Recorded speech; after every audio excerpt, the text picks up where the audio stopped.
right balance between free enterprise and individual freedom, and the role of government.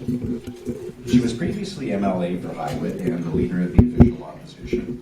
And before re-entering politics, Premier Smith worked extensively in the media and in business, most recently as the president of AEG. And before that, she was even a radio host with the Chorus Entertainment Group for 6 years. Now, Premier Smith holds degrees in both economics and English from the University of Calgary. And she's married to David and a proud stepmom to his son. And Premier Smith and her husband own and operate a restaurant and live in High River, Alberta with their 2 lovely dogs. Ladies and gentlemen, it is my pleasure to introduce to you today the Honorable Danielle Smith, Premier for Alberta. Mr. Catherine, for hosting me here today, and also the board of Alberta Enterprise Group. I think you have done wonders with the organization since I left it, and I'm just so amazed at the work that you've done, the group that you've put together, and the publication that you've put in front of me with lots and lots of policy ideas. I'm looking forward to reading that more thoroughly. And before I get to anything else, let me just give you all a great big thank you for helping Alberta to recover from all the economic turmoil that we've been through in the past few years. I want to thank you all for being a group of leaders in your communities who believe in Alberta, believe in what you're doing, and are supporting the growth we brag about and are so proud of. Your dedication and perseverance have once again made Alberta the leader in economic growth in Canada. So thank you.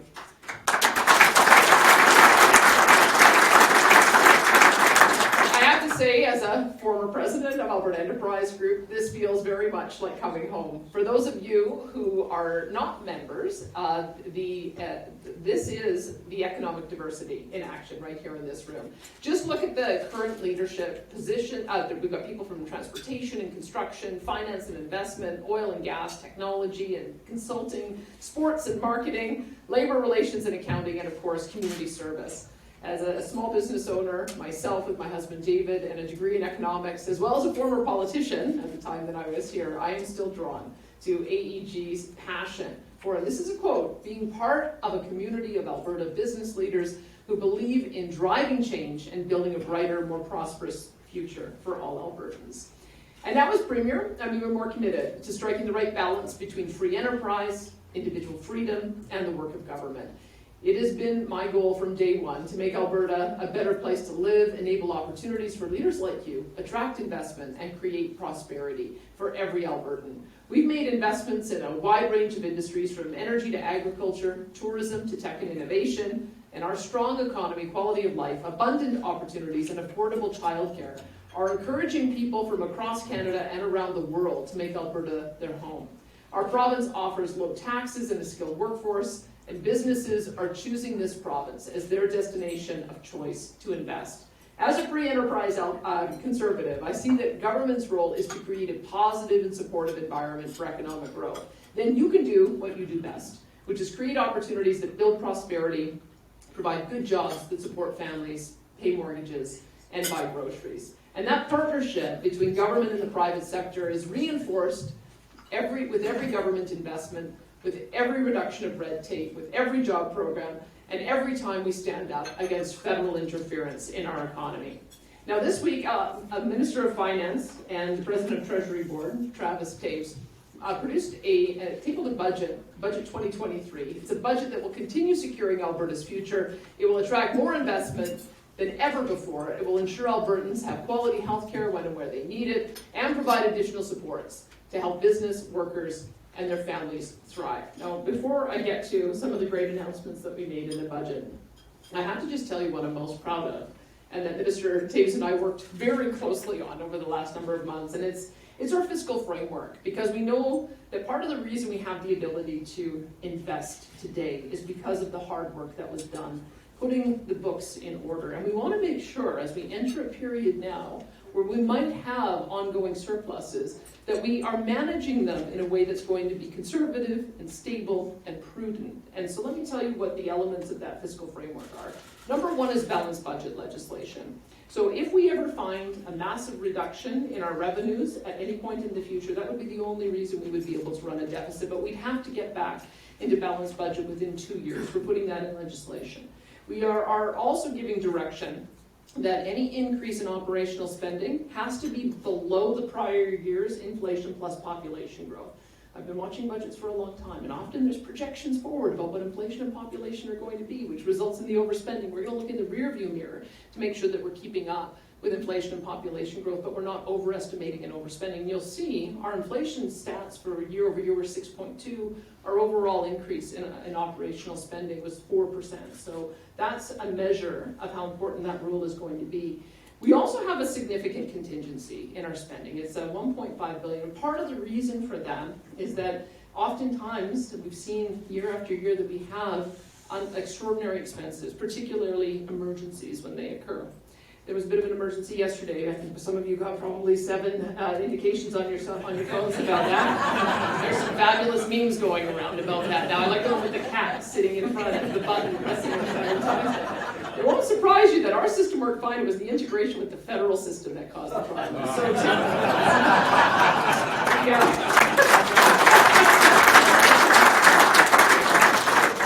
But we do have emergencies that happen almost every year. So we put aside $1.5 billion so that we have the money up front so that we can pay for that without having to do any kind of extraordinary budget supplementary estimates. We also have a surplus allocation strategy. And there's only 3 things that our future surpluses are going to be used for. And keep in mind, we're going to have future surpluses. That's the whole point of having a fiscal framework in place. So 50% of that is going to go to debt repayment. I know that so many of us felt proud of the Klein era, getting debt-free without raising taxes, and we're going to put ourselves on a permanent track to eliminate the debt with that surplus management strategy. In addition, the other thing that we'll be able to pay for is investments in our Heritage Savings Trust Fund. And the finance minister surprised me by saying that we were putting an additional $2 billion this year, but also we're going to keep investing all of the investment income from the fund into the fund. He loves to tell a story that he got his staff to look at what the Heritage Savings Trust Fund would be today if we had been doing that from the beginning. It would be $300 billion. It would be generating $20 billion in investment income. And if you talk about weaning ourselves off the roller coaster of resource revenues, that's the reason we have to make the decisions today so that 20 or 30 years from now, we're setting our kids and grandkids up to be able to have that long-term stable source of funding. That's the reason that's part of the fiscal framework. And then finally as well, we also know from the legacy of Premier Ed Stelmach how important it is that we invest in municipalities for their capital needs as well as our transportation and infrastructure sector. That we always talk about how that kind of spending should be counter-cyclical so that we can keep the construction industry going when things are bad. But I think it was Premier Stelmach who said, you know what, we also have to be able to keep on building to manage growth pressures, and we are going to keep on growing. So you'll see that there's been a lot of stability over the last 10 years in our capital budget, and that's the reason that's going to continue, but that's also where we can be using our surpluses to make one-time spending. That's the purpose behind the Alberta Fund. People are saying, what is this all about? Is we just need a temporary bank account to park our surplus money so at the end of the year we can have that public debate and make those prudent investments in those 3 additional sources for where we'll be able to spend our surplus. So I'm very, as you can see, we spent a lot of time on it. I'm very proud of it because there was just so much good news in the budget. I don't know if everybody heard much about the fiscal framework. Now you have, so let me get on to the other great news that was in the budget. You have already heard me talk about the $729 million of venture capital investment in Alberta in the last year, shattering the record for the 4th year in a row. You've also heard me talk about how our province has restored the jobs lost during the pandemic, creating 82,000 net new jobs in 2022, leading the country in job growth. And in January alone, we added an additional 20,000 new jobs. And that's 1/4 of all the jobs created in the entire country. And Budget 2023 builds on the foundation we've created with the focus on job creation, economic growth, diversification, and investment attraction.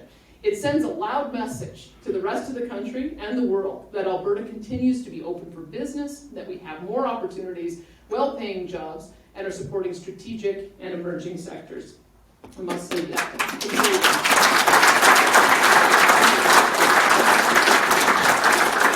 In my first courtesy meeting with Premier Doug Ford, we had our niceties out of the way, and then he said, you know, I don't much like that Alberta is calling campaign. And I said, I bet you don't, but we're going to keep doing it because it's working. And it will ensure success doesn't just benefit Albertans, but also spills over well beyond our boundaries to the rest of the country. So Alberta remains Canada's economic engine for years to come. Budget 2023 will ensure that we lead the country in growth this year. Alberta will have a surplus for only the 4th time in the last 15 years, thanks in part to the government's responsible fiscal management. We've paid off over $13 billion in debt, and we are forecasting to pay down even more. We have the highest net migration in the country and the highest wages that have continued to grow since 2019. And the number of businesses that are incorporating in Alberta continues to grow, with Budget 2023 projecting a record $6.4 billion in business tax revenue because job creators want to be here. I'm hearing just as recently as yesterday that the opposition wants to raise taxes on businesses once again, just as taxes were raised 97 times during the 4 years of the previous government. Those increases, combined with mountains of debt, led to investment fleeing the province, Albertans losing their jobs, a drop in the average take-home pay for families, and worst of all, a loss in faith in Alberta as the province experienced 13 consecutive quarters of interprovincial net out migration, something previously unseen in our province. Now, in contrast, Budget 2023's lower debt servicing costs and higher revenue, including from job creators and highly paid workers who've chosen Alberta, will help support high-quality healthcare, education, job training, infrastructure investments, and supports for Albertans struggling through the affordability crisis. We are delivering real relief for Albertans through the inflation crisis and helping families and those most vulnerable with the rising cost of everyday necessities. But we also want to ensure that we create conditions where Albertans have good-paying jobs to help support their families. So one of the questions that we have to ask ourselves is this: do we want a government laser-focused on continuing to build on this foundation and grow the Alberta advantage, or do we want to put it all at risk? Do we want to continue building a strong, stable Alberta, and Alberta focused on growing the economy, job creation, and ensuring families can pay their bills? Or do we want to go back to a risky economic experiment? There's a lot more I could discuss about how Budget 2023 secures Alberta's advantage by attracting more investments and helping businesses and entrepreneurs thrive, but I'll leave that to a little bit later when we get into the Q&A. Because I want to talk right now about how building a positive economic environment is about more than businesses. It's about families, it's about communities. People want to live and work in vibrant and safe communities where their children can get a good education and their families have access to high-quality health care. Budget 2023 makes record high investments in healthcare, including support for community care, continuing care, and home care programs. These investments will attract more doctors, more nurses, more paramedics, and other healthcare workers, improve primary care and also ambulance response times, and build more long-term addiction recovery services. This health spending will also help build, expand, repair, maintain facilities across the province: Red Deer Regional Hospital, the Stollery Children's Hospital in Edmonton, a North Calgary Airdrie Regional Health Centre, the Strathcona Community Hospital, and new upgraded facilities in Bassano, Cardston, and Whitecourt. And to secure Alberta's future, Budget 2023 makes historic investments in education as well. I surprised even the ETA noted that a couple of days ago. School boards will be able to hire more staff to meet enrollment, including the ability to hire more teachers, education assistants, bus drivers, and school support staff. Students of refugee families and those with special needs will get the learning supports they need through enhanced funding for English as a second language. Alberta also needs to attract and retain more social service workers in support areas. And in Budget 23, what we have done is increase wages for over 20,000 workers in the disability services, homeless shelters, and family violence prevention programs. Some of those programs haven't seen an increase in their contracts since 2014, and our excellent Seniors, Community and Social Services Minister Jeremy Nixon did a lot of work to advocate for that community. And we also know that people cannot work when they don't feel that their families and communities are safe. That's why Budget 2023 makes significant investments in community safety. These include more policing, more addiction crisis spaces, and help for survivors and victims of human trafficking, and an Alberta office to combat trafficking in persons. And while mental health and addiction are healthcare issues, expanding prison recovery services will also help communities be kept safe as well. I should just say for a minute our approach in mental health and addiction, because it's becoming known as the Alberta model. And we had an historic conference last week with 1,300 people from across the North America, coming to find out what it is that we're doing here. And I do want to give credit to Premier Jason Kenney for launching into this program and hiring Marshall Smith as our first Chief of Staff in mental health and addiction. I've made him my Chief of Staff for government, and so he's continuing his work. We're 4 years into an 8-year strategy, and the strategy centers around believing in every single person, believing in their recovery, believing that they can be saved. And so we have taken the approach where we removed all of the user fees that were under the previous government on publicly delivered addiction treatment beds. It used to cost $40 a day. Now anyone can get access to those programs without paying out of pocket. We also have expanded the number of beds so that we're going to be able to offer those services to 10,000 Albertans a year. We launched our first recovery community. That's the approach that we're taking in Red Deer, and I can tell you Marshall's so proud about it. He'd probably be happy to send you out there for a tour if you want to take a look at it. But we've got 50 beds on the male side, 25 beds on the female side. It's sort of dormitory style. And those will be in therapy in the morning, but they'll do chores in the afternoon. And those who are doing chores in the morning will do therapy in the afternoon. People are going to learn how to shop. They're going to learn how to cook for themselves. They're going to learn how to do basic chores and repair. They're going to keep the facility vibrant and active. They're going to have community gardens. We're going to be able to be producing products that will be able to be sold out of there. That is going to allow for people to develop the skills that they need and the community of support in a recovery community to get them back their individual agency so they can get back on with their lives. This is so extraordinarily important. And so this is part of the reason, because we are investing so much in mental health and addiction, that we've coupled that with the sheriffs that we've rolled out on the street in Calgary and Edmonton. Because while we know that we have to be compassionate, we also cannot allow social disorder. And that's part of the reason why we've coupled these two approaches. That, to me, is compassionate conservatism in action. And I'm just so pleased that our government has taken the lead on this and that the rest of the world is taking notice. We should be very proud of that.